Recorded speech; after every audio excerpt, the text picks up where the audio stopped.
So good morning guys, my name is Ankit and आज जिस topic के बारे में हम बात करने जा रहे हैं वो है हमारे सीटेट के previous year questions. Last video में अब आपने देखा था किस तरह से हमने जो 16 दिसंबर को हमारा एग्ज़ाम हुआ था सीटेट का, उसके जितने भी मैथ्स कंटेंट से रिलेटेड क्वेश्चंस थे वो सारे हमने सॉल्व किए 15 के 15। अगर आपने वो वीडियो नहीं देखी है तो आप आई बटन पे जाके देख सकते हैं। और आज हम करने जा रहे हैं उसी के जो 15 क्वेश्चंस बचे हुए थे जो कि पेडागोजी बेस्ड होते हैं, वो सारे क्वेश्चंस हम आज देखेंगे। तो चलिए स्टार्ट करते हैं विदाउट वेस्टिंग एनी टाइम। तो जो हमारा फर्स्ट क्वेश्चन है आपकी स्क्रीन पर है, इस क्वेश्चन के अंदर हमें 4 स्टेटमेंट्स दी गई हैं, जिसमें से पहली स्टेटमेंट है all the prime numbers are odd numbers, there are only 5 single digit numbers. अगली स्टेटमेंट है there are infinitely many prime numbers and a prime number has only 2 factors. तो हमें ये बतानी है कि इनमें से कौन कौन सी जो स्टेटमेंट्स हैं वो सही हैं। एक भी हो सकती है, 2 भी हो सकती है, सारी भी हो सकती है, ठीक है। और अगर हिंदी में देखें तो वही कि सारी अभाज्य संख्या विषम संख्याएं होती हैं। एक अंक वाली केवल 5 अभाज्य संख्याएं हैं। अभाज्य संख्याएं अपरिमित रूप से अनेक हैं और अभाज्य संख्याओं के केवल 2 गुणनखंड होते हैं।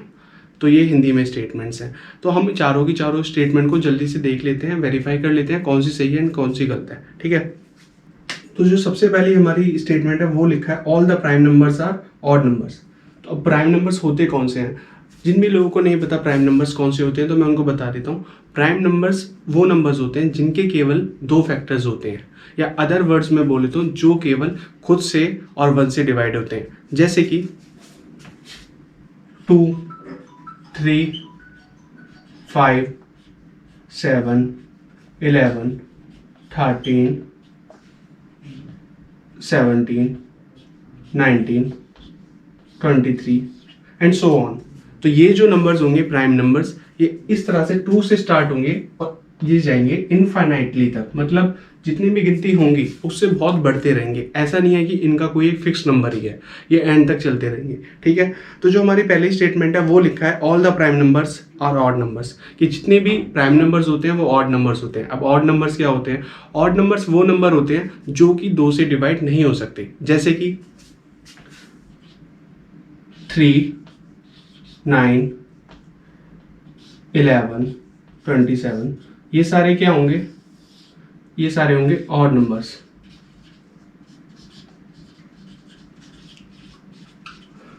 ऑड नंबर्स क्या होंगे? Not divisible by 2, okay. और ये क्या होंगे? ये होंगे प्राइम नंबर्स। हिंदी में बोले तो अभाज्य संख्याएं।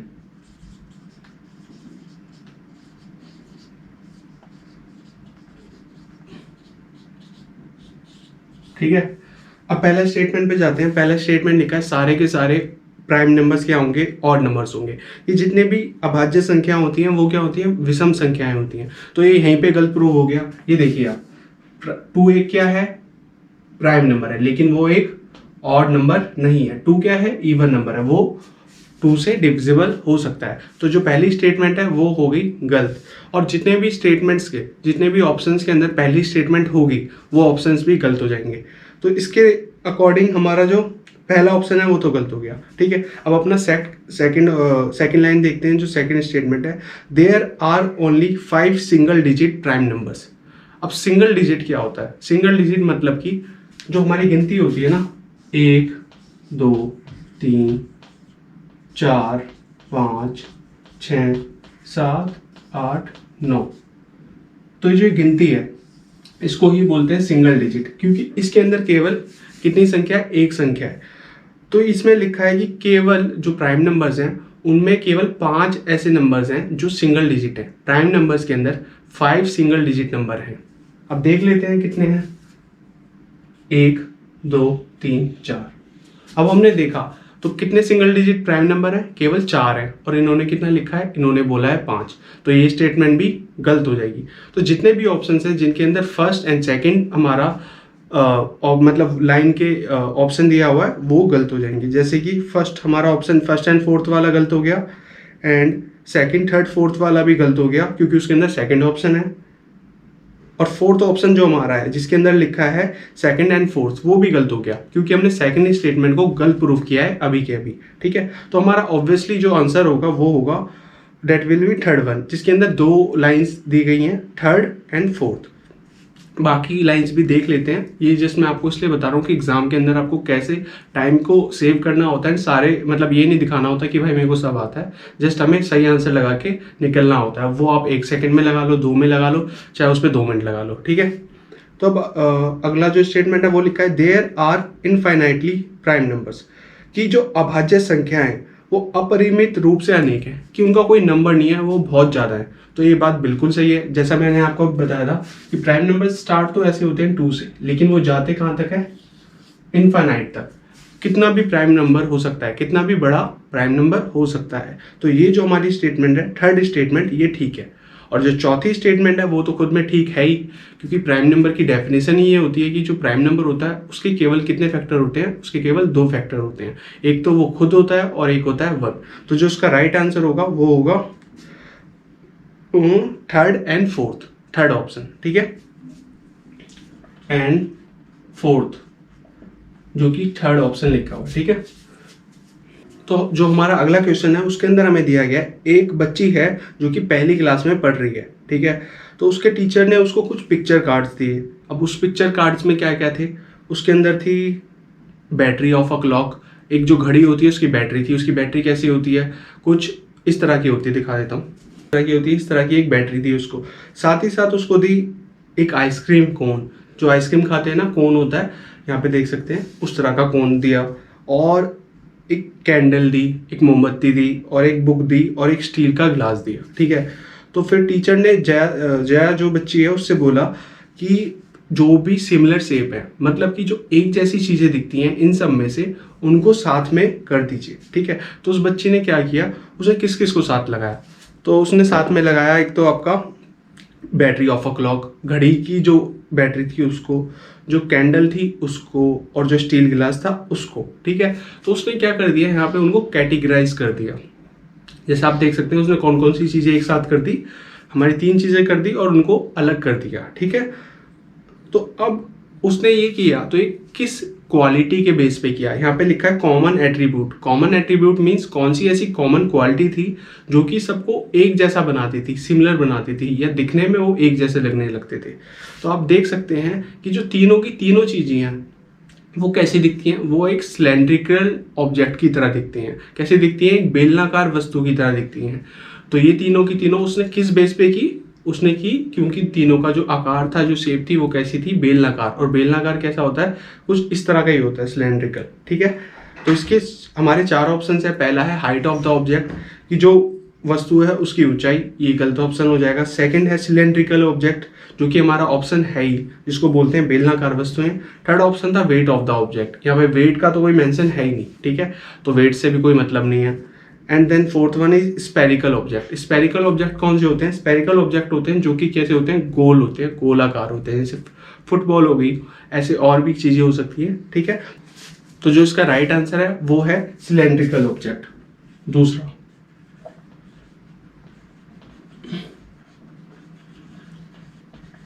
ऑब्जेक्ट्स, या फिर बोले तो बेलनाकार वस्तुएं। ठीक है, तो गाइस जो हमारा अगला क्वेश्चन है उसके अंदर एक बच्चा है जो कि एक स्क्वायर को और एक रेक्टेंगल को क्या कर रहा है, सेम मान रहा है। क्या कर रहा है, सेम मान रहा है। स्क्वायर कैसा होता है, एक वर्ग जो होता है वो इस तरह का होता है, और जो एक आयत होता है वो कुछ इस तरह का होता है। तो उस बच्चे को ऐसा लग रहा है कि ये दोनों की दोनों चीजें क्या हैं, सेम है।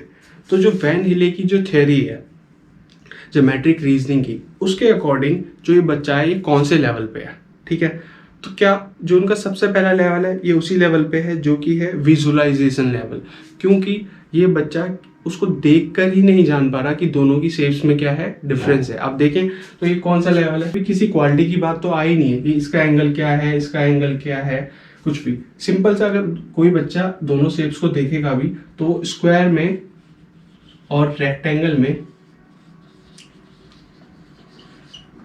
इजीली क्या कर पाएगा, उसमें डिफ्रेंशिएट कर पाएगा। तो आप इसके ऑप्शन से ही देख सकते हैं इसका करेक्ट आंसर क्या होगा, विजुअलाइजेशन लेवल। ये मैं आपको ज़्यादा वो नहीं कर रहा एक्सप्लेन इस टॉपिक को, क्योंकि इसकी मैंने अलग से वीडियो बना रखी है। अगर आपको वो पढ़नी है और उसके बारे में जानना है तो आप यहाँ पे नीचे डिस्क्रिप्शन बॉक्स में जाके और आई बटन पे जाके देख सकते हैं, ठीक है। तो वहाँ से जाके आपको उसका जो डिटेल्ड एक्सप्लेनेशन है वो मिल जाएगा। ओके, तो इसका जो करेक्ट आंसर होगा वो होगा फोर्थ वन, जिसको बोलते हैं हम दृश्यीकरण स्तर, ठीक है। अब अगला क्वेश्चन हमें दे रखा है, which among the following is the appropriate sequence for introducing the concept of addition of natural numbers। कि बच्चों को जो एडिशन ऑफ नेचुरल नंबर्स होता है, जोड़ का जो कंसेप्ट होता है वो सिखाना है, ठीक है। तो उनको किस तरह से सिखाया जाए, उसके लिए प्रॉपर जो सीक्वेंस होगा, ये जो तरीका होगा, कौन सी चीज़ें पहले करनी है कौन सी बाद में करनी है, वो क्या होगा वो बच्चों को बताना है, ठीक है। तो इसके हमें 4 स्टेटमेंट्स दिए और उसके बेस पे फिर हमें ऑप्शन बना रखे हैं कि कौन सी स्टेटमेंट पहले आएगी कौन सी बाद में आएगी। तो गाइस इसके अंदर हमें 4 ऑप्शन दिए हैं, उसमें से पहला जो स्टेटमेंट है वो है providing an experience with a contextual situation, कि जो हम नेचुरल नंबर सिखा रहे हैं उसको हमारी डेली लाइफ से जोड़ा जाए। जैसे कि बच्चों से पूछा जाए कि अगर मैंने आपको 2 टॉफ़ी दी, फिर आपसे 1 ले ली, या आपको फिर दोबारा 2 दी, तो क्या होगा। तो यहाँ पे क्या होगा, आप उसको बच्चे को जो एडिशन का कंसेप्ट है उसको किससे जोड़ रहे हो, उसके कॉन्टेक्स्ट से जोड़ रहे हो, क्योंकि बच्चों को टॉफ़ी से बहुत प्यार होता है तो वो इस चीज़ से बहुत ईजिली समझ पाएंगे। तो हम जब भी किसी एक छोटे बच्चे को, प्राइमरी बच्चे को जो कि प्राइमरी लेवल पर है, उसको कोई चीज़ सिखाने जा रहे हैं, कोई कंसेप्ट सिखाने जा रहे हैं, तो हमें क्या करना चाहिए, उसकी डेली लाइफ से उसे जोड़ देना चाहिए, ठीक है। सेकंड जो हमारा ऑप्शन है वो है representing the situation using symbols. ये जो सिचुएशन है, जो भी हमें क्वेश्चन उसको देंगे उसको सिंबल्स के द्वारा रिप्रेजेंट करें, मतलब कि उसको सिंबल से बताएं या उसको with the help of symbols. मान लो अगर बच्चा है तो उसको सीधा 3/4 लिख के दें, ठीक है, ये कह रहा है। ओके, अगर हमें एडिशन उसे करना सिखाना है तो सीधा हम सिंबल्स पे आ जाए, मैथमेटिकल जो सिंबल्स हैं उस पे आ जाए, कुछ इस तरह से, ठीक है। तो आप जानते होंगे ये जो स्टेटमेंट होगी ये तो लास्ट का पार्ट है, क्योंकि जब बच्चा चीज़ों को अच्छे से सीख जाएगा जब भी तो वो जो हमारी एब्स्ट्रैक्ट चीज़ें हैं, क्योंकि बच्चे के दिमाग में अभी जो 3 और 4 का कंसेप्ट है ये कैसा है, एब्स्ट्रैक्ट है। तो इसको क्या लेंगे, इसको सबसे लास्ट पे लेंगे, ठीक है, मेरे अकॉर्डिंग इसको सबसे लास्ट पे लेंगे, आपको भी इस तरह से देखना था। देन है वर्बलाइजिंग द सिचुएशन। तो इसमें क्या है कि बच्चे को बोल के बताना क्वेश्चन के बारे में कि उस क्वेश्चन में क्या है या क्या करना है उसे। मान लो तो बच्चों को बोल के बता रहे हैं ये आपको 3 और 4 को जोड़ना है, तो ये क्या हो जाएगा, verbalising the situation. And last one is representing the whole situation through pictures, कि जो सारी की सारी सिचुएशन है उसको किसके द्वारा दिखाएं, पिक्चर्स के द्वारा दिखाएं, पिक्चर्स की फॉर्म में दिखाएं। तो उसका करेक्ट जो ऑप्शन होगा या जो सीक्वेंस होगा वो क्या होगा। तो सबसे पहले हमें क्या करना है, कॉन्टेक्स्ट के रिगार्डिंग उस सिचुएशन को क्या करना है, रिप्रेजेंट करना है। तो सबसे पहले क्या आएगा, वो हमारा है ए ऑप्शन, तो आ जाएगा ए। उसके बाद क्या करना है, हमें जो हमारी सिचुएशन है उसको क्या करना है, वर्बलाइज करना है। क्या करना है, वर्बलाइज करना है। अब वर्बलाइज करना क्या होता है कि हम बच्चों को बोल के बताएंगे कि उस सिचुएशन में करना क्या है, ठीक है। तो जो हमारा सेकंड ऑप्शन हो जाएगा वो हो जाएगा सी। देन जो थर्ड ऑप्शन आएगा वो आएगा represent the whole situation using pictures, क्योंकि जब आपने बच्चों को बता दिया है कि हमें इस क्वेश्चन के अंदर करना क्या है, अब आप उसको पिक्चर के द्वारा दर्शा सकते हैं, ठीक है। देन आएगा ए, सी एंड जो हमारी पिक्चर वाला ऑप्शन है वो है डी, ठीक है। अब एक लास्ट ऑप्शन ही बचा है जो कि है बी, तो वो आ जाएगा लास्ट में।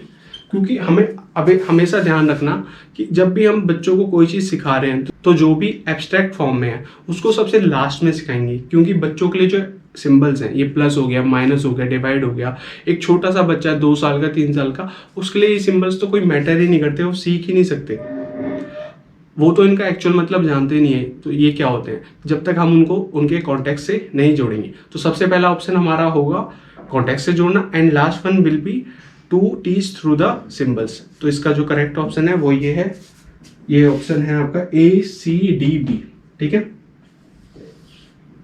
तो जो हमारा नेक्स्ट क्वेश्चन है इसके अंदर हमें दिया गया है according to national curriculum framework which of the following premises reflect the vision of excellent mathematic education, कि जो हमारा NCF है 2005 उसके अकॉर्डिंग जो विजन है वो क्या है इन जो स्टेटमेंट दी गई है इन चारों में से।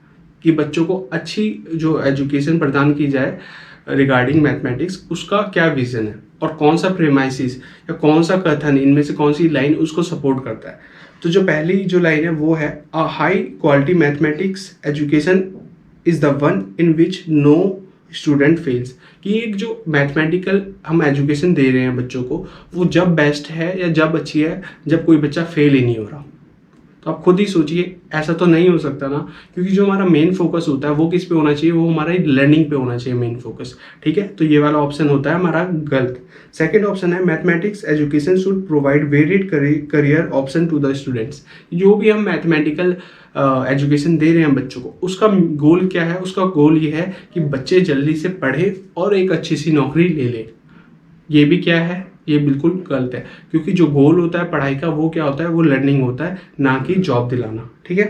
Third one is, all the students can learn mathematics and that all student need to learn mathematics. कि सारे के सारे बच्चे, जितने भी बच्चे हैं, सब बच्चे मैथ को सीख सकते हैं और उनके अंदर इस चीज़ को ग्रो करना या उनके अंदर इस चीज़ को उजागर करना कि क्यों उन्हें सीखना है। ठीक है, उनको नीड क्या है मैथमेटिक्स सीखने की। And last one is, success in Olympiads and competitive exams is indicative of excellent mathematics education.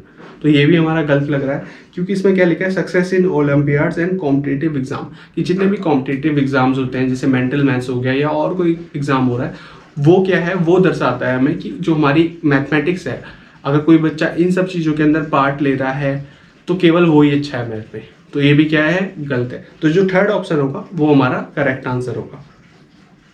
अगला जो क्वेश्चन है उसके अंदर में दिया गया है, a teacher told her student to maintain a daily mathematics journal to note down the situations in which they use mathematics in their life. ठीक है, एक टीचर है, उसने अपने बच्चों को एक काम दिया है, अपने स्टूडेंट्स को, कि उनको एक क्या बनानी है, एक फोल्डर सा बनाना है, एक जर्नल बनानी है, कॉपी बनानी है। ठीक है, और उसके अंदर लिखना है, नोट डाउन करना है कि उनका यूज जो मैथमेटिक्स है उनकी डेली सिचुएशन में कहाँ कहाँ यूज होता है। तो जैसे कि हमें कहाँ होता है, जब हमें अपने पैसे का हिसाब करना होता है, मनी मैनेजमेंट, है ना, मनी मैनेजमेंट में। दूसरा, हमें कोई भी चीज़ काउंट करनी है, वहाँ पे होता है। तीसरा, एंड सो ऑन, ऐसे है ना। इस तरह से बच्चों को एक काम दिया है, जो एक जर्नल मेंटेन करनी है। तो पूछा गया है उसका ऑब्जेक्टिव क्या है, उसके पीछे उद्देश्य क्या है हमारे टीचर का, अध्यापक का। ठीक है, prepare the class for a fourth coming inspection. ये कुछ दिनों में ही ना बाहर से ऑफिशियल्स लोग आने वाले हैं। जैसे होता था जब हम पढ़ते थे, बाहर से लोग आते थे कि टीचर कैसा पढ़ा रहा है, कैसा नहीं पढ़ा रहा, के लिए बच्चों को रेडी करना। तो ये ऑप्शन क्या है, ये गलत है। अगला ऑप्शन है, help student improve computational skills. अब कंप्यूटेशनल स्किल्स क्या होती हैं कि जब हमें कुछ चीज़ कंप्यूट करनी होती है। कंप्यूट आप कहाँ से सीख सकते हैं? Compute means computer. आपने कंप्यूटर वर्ड सुना है ना, तो उसी से कंप्यूट बना है। कंप्यूट बेसिकली क्या है, हमें किसी चीज़ का कैलकुलेशन करना और प्रोसेस करना। तो आप सिंपल इसको ये समझ सकते हैं कि कैलकुलेशन की बात हो रही है। तो ये भी कहीं ना कहीं इसका जो ऑब्जेक्टिव नहीं हो सकता। ठीक है, थर्ड ऑप्शन है, help students connect classroom mathematics to that of outside world. कि जो बच्चे हैं उनको, जो उनकी क्लासरूम की जो मैथमेटिक्स है, जितने भी वो कॉन्सेप्ट सीख रहे हैं, जैसे कि वो सीख रहे हैं मल्टीप्लाई, डिवाइड, प्लस, माइनस, है ना, ये जो कॉन्सेप्ट्स वो सीख रहे हैं, उसको क्या करें, उसको जो उनका आउटसाइड वर्ल्ड है उससे जोड़ पाए, उनको ये बता पाए कि वो ये सब सीख तो रहे हैं, ये केवल उनके पेपर में नहीं आएगा, ये उनकी लाइफ में भी यूज होगा। ठीक है, तो ये बिल्कुल करेक्ट ऑप्शन लग रहा है। लास्ट वन फिर भी देख लेते हैं, to test students understanding of their daily life. कि जो बच्चे हैं उनकी डेली लाइफ के बारे में उनका कितना ज्ञान है, उनकी अंडरस्टैंडिंग चेक कर सकें। ठीक है, तो जो इसका करेक्ट आंसर होगा वो होगा थर्ड वन, जिसके अंदर लिखा है, help students connect classroom mathematics to that of outside world. ठीक है, अगला नेक्स्ट क्वेश्चन में लिखा है, mathematics is not just arithmetic, which of the following statements is the most appropriate in the given context। ये जो मैथमेटिक्स है वो केवल अर्थमेटिक नहीं है। तो इसके लिए आपको सबसे पहले जानना पड़ेगा कि अर्थमेटिक क्या होता है। ठीक है, तो मैथमेटिक्स में आपने पढ़ा होगा, बहुत सारे टॉपिक्स होते हैं, जैसे परसेंटेज हो गया, है ना, प्रॉफिट एंड लॉस हो गया, CISI हो गया, कंपाउंड इंटरेस्ट, सिंपल इंटरेस्ट, है ना, एलिगेशन हो गया, टाइम स्पीड डिस्टेंस हो गया। तो ये जितने के जितने हमारे टॉपिक्स है ना, ये किसका पार्ट है? अरिथमेटिक का पार्ट है। किसका है? अरिथमेटिक। ओके।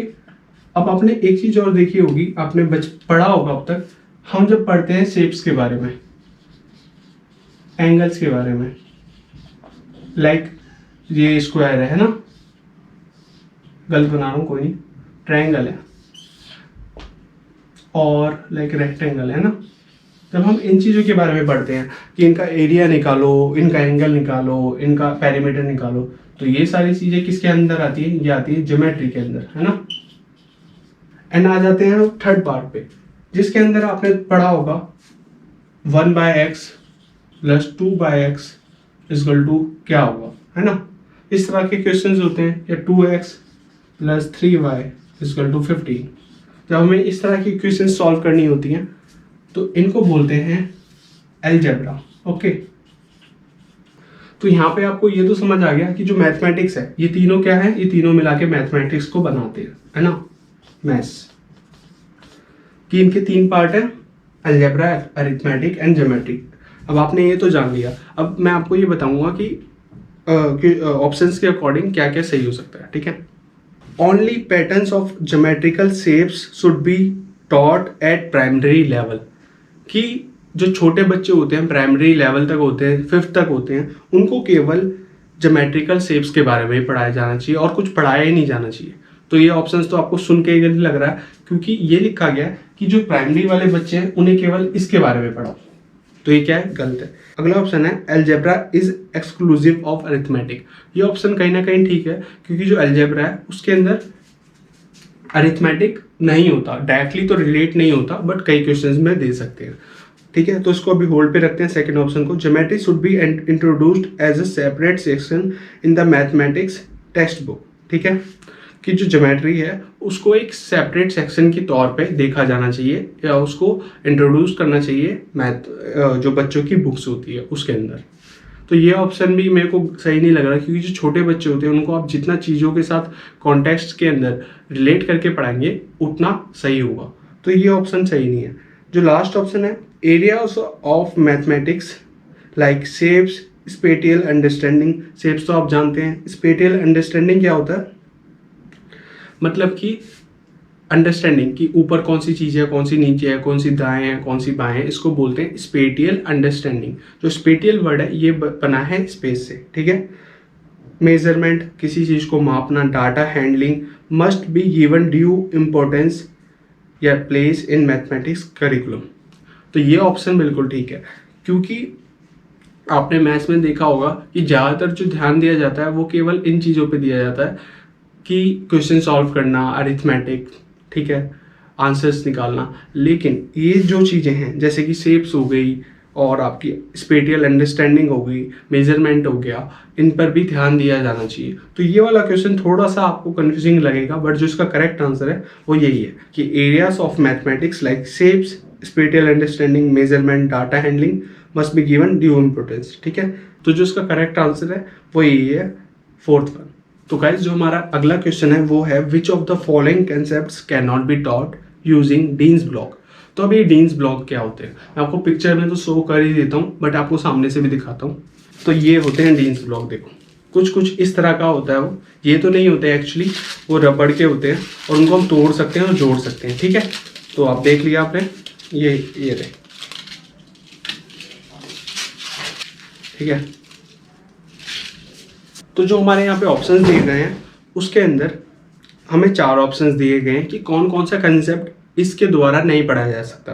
तो सबट्रैक्शन लिखा है, तो सबट्रैक्शन तो हम पढ़ा सकते हैं ना, क्योंकि ये छोटे छोटे ऐसे देखो गोल गोल है, तो बच्चों को दे देंगे और बोलेंगे कि इनको जोड़ के बताओ या घटा करके बताओ कितना होगा, कि 3 दिए और फिर 3 घटाने हैं तो कितने होंगे। अगला है एडिशन। एडिशन भी आप बच्चों को इससे सिखा ही सकते हो, है ना, कि एक बच्चे को 5 दिए फिर एक और दे दिया, अब बता भाई तू कितने हैं इसमें, ठीक है। अगला है numbers and place value. Numbers भी सिखा सकते हैं कि ये 1 है एक बच्चे के पास, एक बच्चे के पास 5 है, एक के पास 3 है, एक के पास 2 है, तो नंबर्स भी सिखा सकते हैं और प्लेस वैल्यू भी सिखा सकते हैं। अगला जो है वो है प्रोबेबिलिटी। तो जो प्रायिकता होती है वो वैसे भी जो बड़े बच्चे होते हैं उनको सिखाई जाती है, छोटे बच्चों को प्राइमरी लेवल पर नहीं सिखाई जाती। तो जो प्रोबेबिलिटी है वो वैसे भी जो छोटे बच्चे होते हैं उनको सिखाई नहीं जाती प्राइमरी लेवल पर, वो तो जब आप 9th में 10th में आ जाते हो जब आपको सिखाई जाती है। और वैसे भी इस डीन्स ब्लॉक को यूज़ करके प्रोबेबिलिटी सिखाना ईजी नहीं है, मतलब आप सिखा नहीं पाओगे, क्योंकि वो ज़्यादातर उसका जो कॉन्सेप्ट है वो माइंड में ज़्यादा है रादर देन इस तरह की कॉन्क्रीट चीज़ों को यूज़ करके। ठीक है, तो जो इसका करेक्ट आंसर होगा वो होगा सेकंड। तो दोस्तों जो हमारा अगला क्वेश्चन है उसके अंदर हमें दिया गया है कि जब एक बच्चे से पूछा गया कि आप 6065 लिख के दिखाइए नंबर्स के अंदर, कितना लिखने को बोला? 6065, 6000 और उसके बाद 65। ठीक है, तो उसने क्या किया, उसने इसको ऐसे लिख दिया, कैसे लिख दिया उसने इसको? 665। लेकिन उसको लिखना कैसा था एक्चुअल में? उसको इस तरह से लिखना था कि 6065। ये गलत है और ये क्या है? सही है। ठीक है, तो इसमें ये पूछा गया है जो ये बच्चा है, ये बच्चे ने जो ये गलती किया ये क्यों की है? ठीक है, तो जो पहला ऑप्शन है वो लिखा है the child does not have the understanding of numericals, कि जो बच्चा है, जो छात्र है, उसको संख्याओं की समझ नहीं है। तो ये तो गलत है, क्योंकि अगर संख्याओं की समझ नहीं होती तो वो इसको भी कैसे लिख पाता, है ना। तो अगला जो ऑप्शन जो है वो है the student does not have an idea of cardinal and ordinal number. अब कार्डिनल नंबर क्या होते हैं और ऑर्डिनल नंबर क्या होते हैं? तो जब हम चीज़ों को इस तरह से लिखते हैं, तो कार्डिनल नंबर्स क्या होते हैं? जब हम नंबर्स को इस तरह से लिखते हैं ना, 1 2 3, तो ये क्या होते हैं?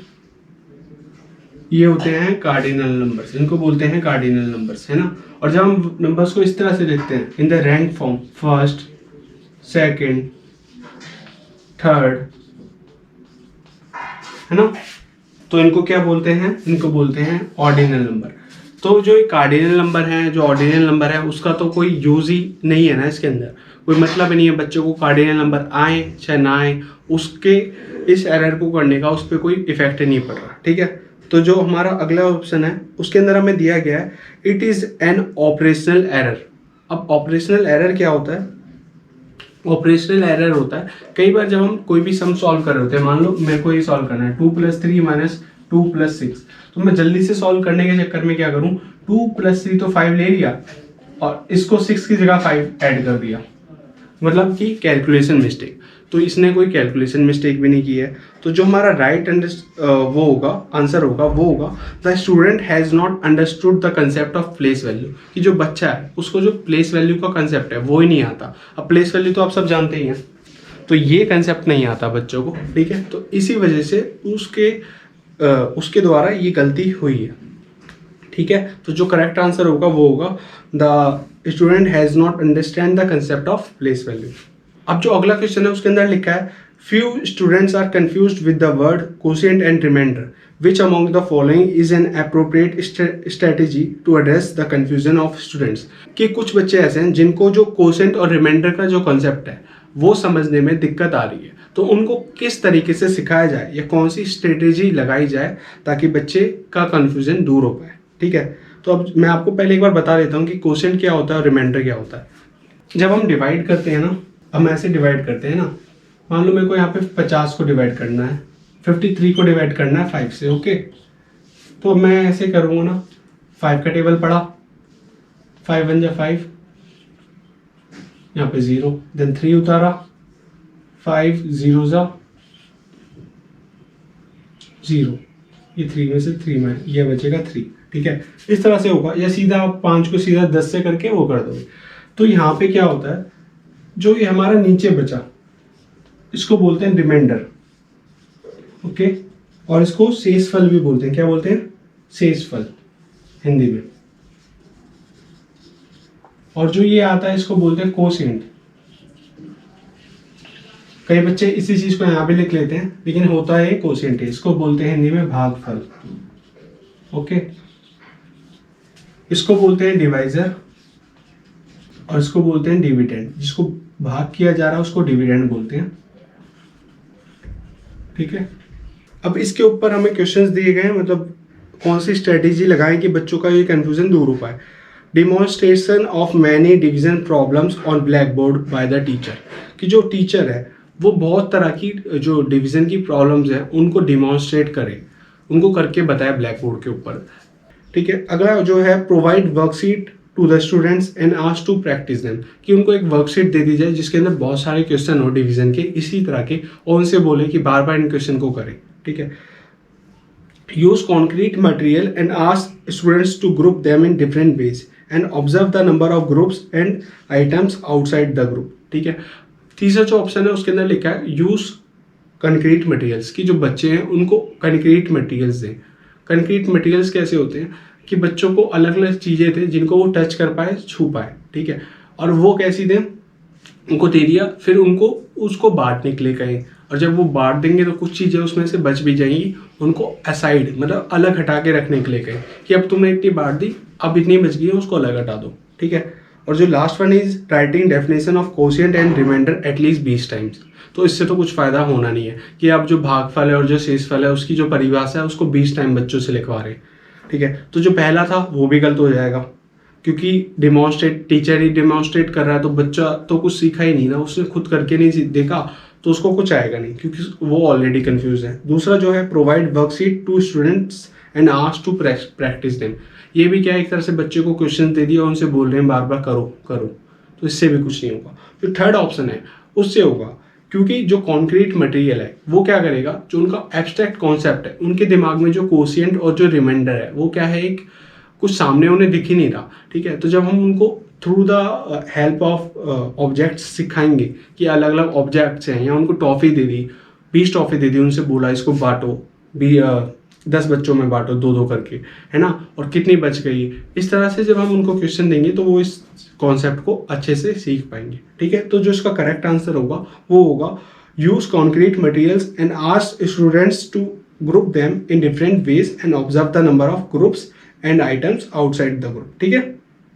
जो हमारा अगला क्वेश्चन है उसके अंदर हमें दिया गया है which among the following is not a feature of summative assessment in mathematics. अब जो समेटिव असेसमेंट होता है ये क्या होता है, ये मैं आपको बता देता हूँ। तो जितने भी बच्चे स्कूल पास आउट कर चुके हैं, मतलब मोस्टली ने कर ही लिया होगा, उनको पता होगा समेटिव असेसमेंट क्या होता है। तो जब हमारे ईयर के एंड में एग्जाम नहीं होते थे, जैसे बच्चों के एग्जाम हो रहे हैं मार्च में, है ना, जिसमें सीधा हमें 3 घंटे का एग्जाम होता था, इसको बोला जाता है समेटिव असेसमेंट। ठीक है। अब इसका जो मेन गोल होता है ना समेटिव असेसमेंट का, वो क्या होता है, आप खुद सोचिए, एंड में आपको सारी चीजें सिखा दी, अब आपका टेस्ट ले रहे हैं, तो इसका क्या गोल होगा, इसका यही तो गोल होगा ना कि आपने कितना सीखा उसको जांच पाए, है ना, कि आपने जितना साल भर पढ़ा उसमें कितना सीखा उसको जांच पाए। तो उसी के अकॉर्डिंग जो हमारे ऑप्शंस हैं उनको हम एलिमिनेट करेंगे और राइट आंसर पर पहुंचेंगे। It is and term and examination, कि ये जो एग्जामिनेशन है ये सत्र के अंत में होने वाली क्या है, एक परीक्षा है। ये तो क्या है, सही है, लेकिन हमें कौन सा ढूंढना है, गलत। It is use for grading, promotion and placement. इसका जो यूज होता है वो ग्रेडिंग के लिए होता है। ग्रेडिंग मतलब कि कौन सा ए ग्रेड वाला बच्चा है, कौन सा बी वाला है, कौन प्रमोट करने के लिए लायक है अगली क्लास में, कौन सा फेल हो जाएगा और सेम क्लास में रहेगा। ठीक है। तो ये भी कहीं ना कहीं ठीक है, क्योंकि समेटिव असेसमेंट के बेस पर ही हम डिसाइड करते हैं कि किस बच्चे को ए ग्रेड मिलेगा, किसको बी मिलेगा, किसको 80% मिलेंगे, किसी को 70, किसको 60। ठीक है। It focus on diagnosing the strength and weakness of the children. ये इस बात पे फोकस करता है कि जो बच्चे की स्ट्रेंथ है, जो उसकी काबिलियत है, या उसकी जो वीकनेस है, जो उसकी कमजोरी है, उस पर फोकस करता है, उसको हम ढूंढ पाएं। डायग्नोस का मतलब क्या होता है, ढूंढ पाएं। अब आप खुद सोचिए कि जब आपने पूरे साल सिखा दिया, ठीक है, अब आप उसकी जो कमी है उसको डायग्नोस करोगे नहीं ना। जो बच्चे की कमी होती है वो तो स्टार्टिंग में ही होती है ना, स्टार्टिंग में ही उसको हम जांचते हैं और फिर उसको सही करते हैं। और जो हमारी कमियां हैं उसको हम किसके थ्रू जांच पाते हैं, डायग्नोस कर पाते हैं, तो उसके लिए डायग्नोस्टिक टेस्ट होते हैं। और कई बार हम फॉर्मेटिव असेसमेंट जब करते हैं बच्चे का, जब पढ़ाते पढ़ाते उसका असेसमेंट करते हैं कि साथ के साथ उसको आ रहा है नहीं आ रहा, तो उससे भी हम उसकी जो वीकनेस और स्ट्रेंथ है उसको हम डायग्नोस कर सकते हैं।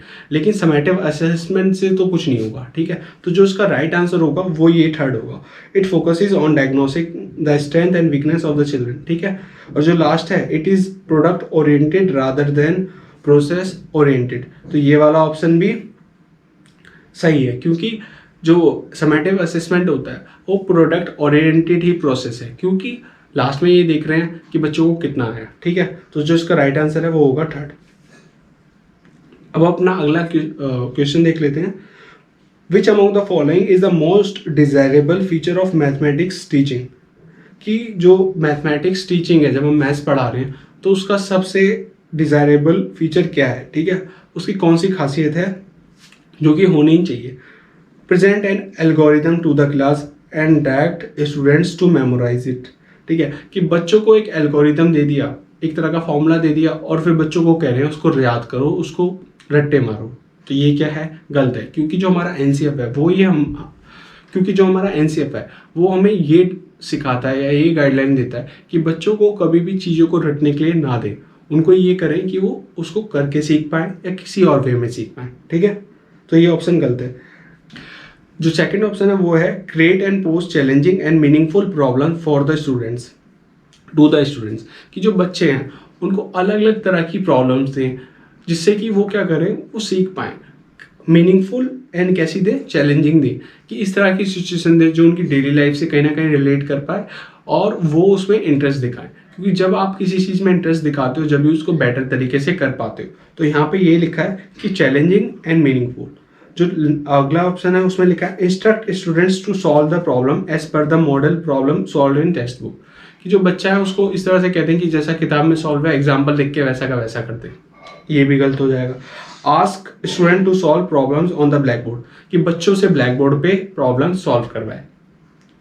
तो जो इसका सबसे करेक्ट आंसर होगा मेरे अकॉर्डिंग वही होगा कि create and post challenging and meaningful problem for the students, क्योंकि जब बच्चों का इंटरेस्ट डेवलप होगा जब भी वो जो सब्जेक्ट है मैथमेटिक्स है उसके और जो कॉन्सेप्ट्स है उसके बारे में जानना चाहेंगे और सीखना चाहेंगे, ठीक है।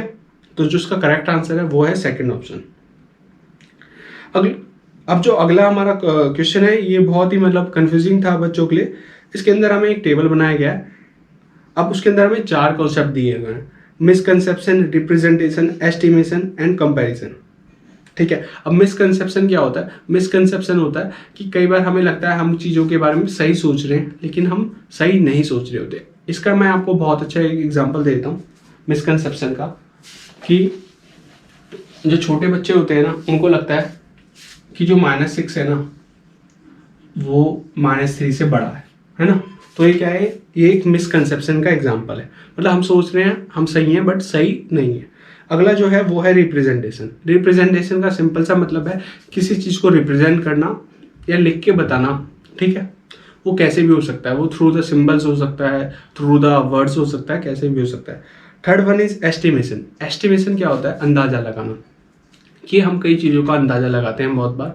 जैसे मान लो डे टू डे लाइफ में आपको एक पार्टी ऑर्गेनाइज करनी है, ठीक है, उसके अंदर 100 लोग आने वाले हैं और हर बंदे पे खर्चा लगभग पड़ेगा 18-19 रुपये। कितना पड़ेगा, 18-19, है ना। तो हम ज़्यादा ही लेके चलते हैं ताकि अगर एक्स्ट्रा लोग भी आ जाएं तो कम ना पड़े। तो कितने 10 बंदे हैं और 18-19 रुपये हैं तो हम 20 रुपये के हिसाब से लगा लेते हैं, तो बन गया 10 × 20, अपने दिमाग में कर लिया 200। रादर देन हम उस 18-19 का करें, क्योंकि हम सीधा सीधा मोटा मोटा लगा लेंगे 200, है ना। तो इस चीज़ को बोला जाता है estimation. And last one is comparison. Comparison में आप जानते हैं कि 2 चीज़ें होती हैं उनके बीच कंपैरिजन किया जाता है। जैसे आप जब फोन्स लेते हो अपने तो भी कंपैरिजन करते हो, और भी डे टू डे लाइफ में बहुत सारी चीज़ें जब भी आप करते हो तो कंपैरिजन करते हो, ठीक है। तो इसके अकॉर्डिंग जो हमें डाटा दिया हुआ है, जो टेबल दिया हुआ है, इसको हमें करेक्टली अरेंज करना है। तो जो हमारा सबसे पहला लिखा है वो लिखा है मिसकंसेप्शन। अब मिसकंसेप्शन इन चारों में से कौन सा होगा, देखिए मिसकंसेप्शन है ना, हिंदी में इसको बोलते हैं भ्रांति। अब देखिए आपने बहुत बार देखा होगा कि बच्चे क्या करते हैं, जब उन्हें फ्रैक्शन का कंसेप्ट नहीं आता है, ऐसे लिखा है 2/3 + 3/4। तो जब उन्हें ये नहीं आता वो करते क्या है, सीधा दोनों को जोड़ देंगे, ऊपर का भी जोड़ दिया और नीचे का भी जोड़ दिया। तो ये क्या है, ये गलत है इसको क्या बोलते हैं? इसको बोलते हैं मिसकंसेप्शन। ठीक है, अगला है रिप्रेजेंटेशन। अब रिप्रेजेंटेशन क्या होता है? रिप्रेजेंटेशन का मतलब होता है, हिंदी में बोलते हैं प्रदर्शन। वैसे आपको स्क्रीन पे दिख जाएगा स्टार्टिंग में। ठीक है, प्रदर्शन। अब इसके अंदर जो ऑप्शंस हैं हमारे इसके अंदर केवल एक ही है जिसके अंदर हम चीजों को रिप्रेजेंट कर रहे हैं। कुछ इस तरह का बना हुआ है ना, 1 2 3 -1 -2 एंड -3। इसमें लिखा है 3/2, यहाँ पे लिखा हुआ है 3/2, है ना। तो ये हमने क्या कर दिया है? रिप्रेजेंट कर दिया है। ऑल्दो यहाँ पे 3/2 ये यहाँ पे होना चाहिए, यहाँ नहीं होना चाहिए, क्योंकि 3/2 जो हमारा आएगा वो आएगा 1.5, और 1.5 होता है 1 और 2 के बीच में। ठीक है, इसलिए मैं थोड़ा कल कंफ्यूज हो गया था इस क्वेश्चन को लेके, लेकिन इसका हमें वो हमारी गलती नहीं है, वो जिसने एग्जाम सेटअप किया उसकी गलती है। तो ये रिप्रेजेंटेशन में क्या आएगा? ये आएगा। अगला जो है वो है एस्टिमेशन। एस्टिमेशन मैंने आपको भी बताया, जो पार्टी वाला मैंने एग्जाम्पल दिया था, कि हम चीजों का अंदाजा लगा सकते हैं, लगाते हैं, या फिर जिसको बोलते हैं अनुमान। शुद्ध हिंदी में बोलेंगे अनुमान, है ना। तो अब यहाँ पे एक ये दिया हुआ है 48 × 52, इसी को सीधा लिख दिया हमने 2500, क्योंकि हमने यहाँ पे क्या किया? सीधा अंदाजा लगा लिया। ये जो 52 था इसको 50 मान लिया, ये जो 48 था इसको भी 50 मान लिया, सीधा इंटू किया 2500। ये क्या है? एक तरह का अनुमान है कि हम अंदाजा लगा रहे हैं मोटा मोटा क्या होगा इसका आंसर। ठीक है, और लास्ट वन इज तुलना, जिसको हम बोलते हैं कंपैरिजन। अब कंपैरिजन में क्या है? हमें एक ही ऑप्शन बचा हुआ है 4 < 5। तो ये क्या है? एक तरह का कंपैरिजन है, क्योंकि यहाँ पे दो नंबर्स को क्या कर रहे हैं? कंपेयर कर रहे हैं। तो जो इसका करेक्ट आंसर होगा वो होगा, तो जो इसका करेक्ट आंसर है वो मैंने स्क्रीन पे दिखा दिया, आप अपने अकॉर्डिंग उसके देख सकते हैं, क्योंकि बहुत सारे ऑप्शंस हैं, अभी मेरे को यहाँ पे दिख नहीं रहा। ठीक है, तो जो अगला क्वेश्चन है इसके अंदर हमें दिया गया है, while introducing the concept of multiplication, कि एक टीचर है मिसिस नीतू 2nd क्लास की, वो क्या कर रही है? जब उसे बच्चों को मैथमेटिक्स सिखाना है, ठीक है, स्टार्ट कर रही है, तो वो क्या कर रही है? वो बच्चों से इस तरह के क्वेश्चंस पूछ रही है कि आपके घर में कितने फैमिली मेंबर है, या उनको बता रही है, मान लो आपके घर में कितने फैमिली मेंबर है? 4 है, एंड जो हर फैमिली मेंबर है वो कितनी रोटी खाता है लंच में? वो खाता है 3 रोटी, है ना। तो यहाँ पे वो कर क्या रही है? उनकी डे टू डे लाइफ से उस चीज़ को जोड़ रही है। उनको ये नहीं बता रही है आज मैं तुम्हें मल्टीप्लाई सिखाऊंगी, उनको जनरल एक बात बता रही है जो उनकी लाइफ से जुड़ी हुई है, कि आपके घर में कितने मेंबर्स हैं, वो कितनी रोटी खाते हैं, है ना।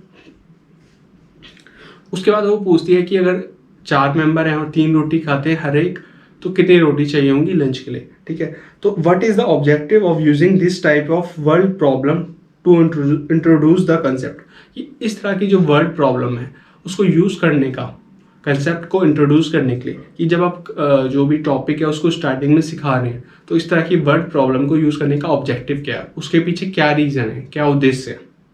तो इजी सा क्वेश्चन है, to improve communication skills of the students, कि जो बच्चे हैं उनके संचारण कौशल में वृद्धि करना, कि वो अच्छे से बात कर पाएँ। वो तो यहाँ पे नहीं है, ये तो उसका जो मेन ऑब्जेक्टिव नहीं होगा। अगला होगा कहीं ना कहीं हेल्प करेगा बट मेन ऑब्जेक्टिव नहीं होगा। To develop the ability to connect real life situation with mathematical problems. हाँ, इसका करेक्ट ऑप्शन यही है कि जो उनकी मैथमेटिकल प्रॉब्लम्स हैं, जो भी मैथमेटिक्स के सम्स हैं, उसको किससे जोड़ा जाए? उसको डेली लाइफ से, रियल लाइफ से जोड़ा जाए। तो जो इसका करेक्ट आंसर होगा वो यही होगा। अगला है to integrate mathematics and language classes, कि जो मैथ्स है और जो लैंग्वेज क्लास है, मतलब जो इंग्लिश है, उसको क्या किया जाए? इंटीग्रेट किया जाए। ये भी ऑब्जेक्टिव हो सकता है, बट ये राइट ऑब्जेक्टिव, मतलब सबसे अप्रोप्रिएट ऑब्जेक्टिव नहीं होगा। To focus only on developing mathematical language among children, कि जो बच्चे हैं उनके अंदर मैथमेटिकल लैंग्वेज को डेवलप किया जाए। तो ये भी करेक्ट ऑप्शन नहीं है। ठीक है, अब हम हमारा अगला क्वेश्चन देखते हैं। इसके अंदर हमें कुछ स्टेटमेंट दी गई हैं जो कि नेचर ऑफ मैथमेटिक्स के बारे में, जो मैथमेटिक्स है उसका किस तरह का नेचर है, वो एक सब्जेक्ट है, वो कौन सी क्वालिटीज़ उसके अंदर हैं, कौन सी नहीं है, उसके बारे में कुछ स्टेटमेंट दी गई हैं और हमें ये बताना है कि कौन कौन सी स्टेटमेंट ठीक है। ठीक है, तो इसमें है mathematics has its own language, कि जो गणित है उसकी अपनी भाषा है। तो ये तो कहीं ना कहीं ठीक है, क्योंकि जो मैथ्स की जो लैंग्वेज है वो सबसे अलग है, उसकी खुद ब खुद की एक लैंग्वेज है ना।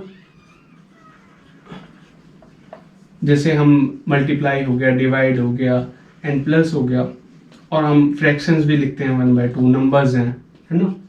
ये सब क्या है, मैथ्स की लैंग्वेज ही है। अगला लिखा है there is only always one solution to any mathematical problem, कि अगर हम कोई सवाल है उसको केवल हम एक ही तरीके से सॉल्व कर सकते हैं। ये तो बिल्कुल ठीक नहीं है, क्योंकि एक ही सवाल को हम कई तरीके से सॉल्व कर सकते हैं, है ना।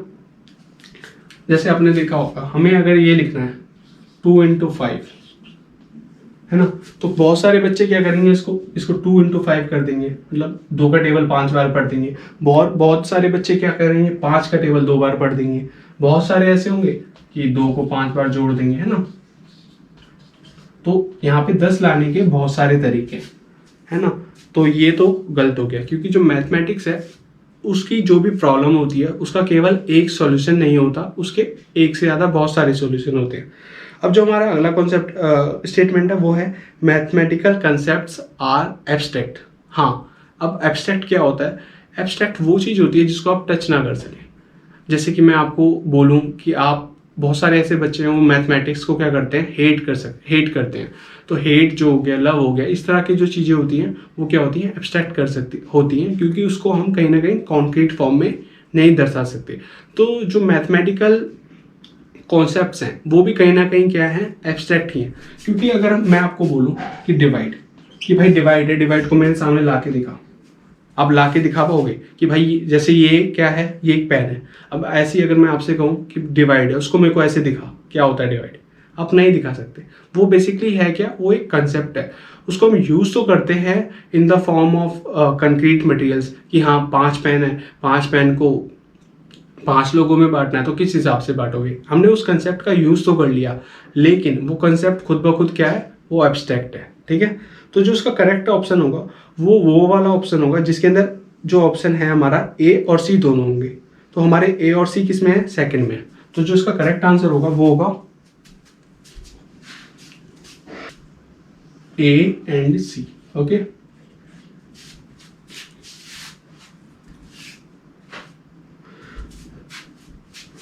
अब जो हमारा अगला क्वेश्चन है उसके अंदर हमें दिया गया है visualisation and representation are important processes to be ensured in mathematics teaching at primary level. कि जो विजुअलाइजेशन है और रिप्रेजेंटेशन है, विजुअलाइजेशन क्या होता है कि जब हमें किसी बंदे ने या किसी पर्सन ने या टीचर ने एक सिचुएशन दी, है ना, और उसको हम अपने दिमाग के अंदर फ्रेम कर लेते हैं, है ना। मान लो मैं आपको एक सिचुएशन देता हूँ कि आपके पास 10,000 रुपये हैं, ठीक है, क्या है 10,000 रुपये। तो आप क्या करोगे, आपके माइंड में कहीं ना कहीं आ जाएगा कि हाँ यार मेरे पास 10,000 है, एक तरह की इमेज बन जाएगी, है ना। और रिप्रेजेंटेशन क्या होता है, रिप्रेजेंटेशन होता है कि जो भी आपके मन के अंदर चल रहा है या जो भी आप चीज़ दूसरे को बताना चाह रहे हो उसको आप रिप्रेजेंट कर पाओ, उसको आप दर्शा पाओ। तो ये लिखा गया है कि ये दोनों इंपॉर्टेंट प्रोसेस होती हैं जो कि बच्चों के अंदर होनी चाहिए, ठीक है। और क्यों होनी चाहिए, उसी में से जो हमें ऑप्शंस दिए गए हैं उनमें से हमें एक ऑप्शंस छाट के बताना है। They have implications for teaching algebra and geometry in higher mathematics. कि क्योंकि अगर बच्चे अच्छा विजुलाइज कर पाएंगे और रिप्रेजेंट कर पाएंगे तो उनको हेल्प मिलेगी आगे जाके जब वो अलजेब्रा पढ़ेंगे या फिर वो ज्योमेट्री पढ़ेंगे। अलजेब्रा और ज्योमेट्री मैं आपको बता चुका हूँ। These are the only skills to be taught at primary level. कि केवल यही 2 स्किल्स हैं जो कि प्राइमरी लेवल पर सिखाई जानी चाहिए। तो ये ऑप्शन तो बिल्कुल गलत है, क्योंकि इसके अलावा भी बहुत सारी स्किल्स हैं, जैसे कि कंप्यूट करना या बोलना, ये भी स्किल्स बच्चों को सिखाई जानी चाहिए, है ना। जो तीसरा है वो है these are the only ways to assess learning in mathematics. कि अगर बच्चे को जो भी हमने सिखाया है, ठीक है, अगर उसको असेस करना है, मतलब कि ये देखना है कि उसको कितना आया या कितना नहीं आया, तो केवल जो विजुअलाइजेशन है और रिप्रेजेंटेशन है, केवल हम इसी बेस पे डिसाइड कर लेंगे कि बच्चे को कितना आता है। तो ये भी सही नहीं है, क्योंकि केवल जो विजुअलाइजेशन है और क्या नाम है, रिप्रेजेंटेशन है, ये ही क्राइटेरिया नहीं हो सकता किसी भी बच्चे को असेस करने का, ठीक है। They make the teachers work easy. तो ये जो आपका ऑप्शन है ये तो वैसे ही गलत लग रहा है कि टीचर का काम आसान करना। तो जो इसका करेक्ट आंसर होगा वो क्या होगा, वो होगा first one. These have implication for teaching algebra and geometry in higher mathematics, क्योंकि जैसा कि मैंने आपको बताया था कि algebra एक तरह का कैसा कॉन्सेप्ट होता है, उसमें क्वेश्चंस आते हैं 2x + 4x + 16, है ना, इस तरह के क्वेश्चन आते हैं। और जब ज्योमेट्री की बात करते हैं तो भी हमसे बोला जाता है कि मान लो एक हमें वो बनाना है, घर बनाना है, उसका जो बेस है वो कैसा है, रेक्टेंगुलर है ना, उसका ऊपर से इस तरह के क्वेश्चन, तो हमें विजुअलाइजेशन की हेल्प इसमें पड़ती है। तो इसलिए जो इसका करेक्ट आंसर होगा वो होगा फर्स्ट वन। एंड दोस्तों, मैं एक क्वेश्चन आपके लिए छोड़ के जा रहा हूँ। अगर आपको इसका आंसर पता है या इसको कैसे सॉल्व करते हैं तो प्लीज़ कमेंट बॉक्स में जरूर बता देना। मेरे को ये क्वेश्चन ही समझ नहीं आ पा रहा कि इसमें एक्चुअल में पूछा गया है, क्या गया है। मे बी लैंग्वेज में कुछ बैरियर होगा, बट मेरे को नहीं आ पा रहा। ठीक है, तो गाइज आज के लिए इतना ही। नेक्स्ट वीडियो में हम जानेंगे कि जो हमारा एग्जाम हुआ था 16 दिसंबर का ही, उसमें जो चाइल्ड डेवलपमेंट के क्वेश्चंस आए थे, उसके जितने भी क्वेश्चंस हैं वो सारे हम डिस्कस करेंगे। ठीक है, एंड जो भी क्वेश्चंस मैं आपको करा रहा हूँ, इनको ना जैसे क्वेश्चन आपको स्टार्टिंग में बताता हूँ तो स्क्रीन पे वहाँ पे विजिबल होता है, तो आप साथ के साथ उस क्वेश्चन को नोट डाउन कर लीजिए, ताकि आपको जब मैं उसको और आगे बता रहा होता हूँ तो आपको उसके समझने में दिक्कत ना आए। ठीक है, तो मिलते हैं नेक्स्ट वीडियो में, जब तक ले बाय। एंड हाँ गाइज, अगर आपको मेरी वीडियो ये अच्छी लगी हो तो प्लीज़ इसको लाइक करें, शेयर करें और सब्सक्राइब करें।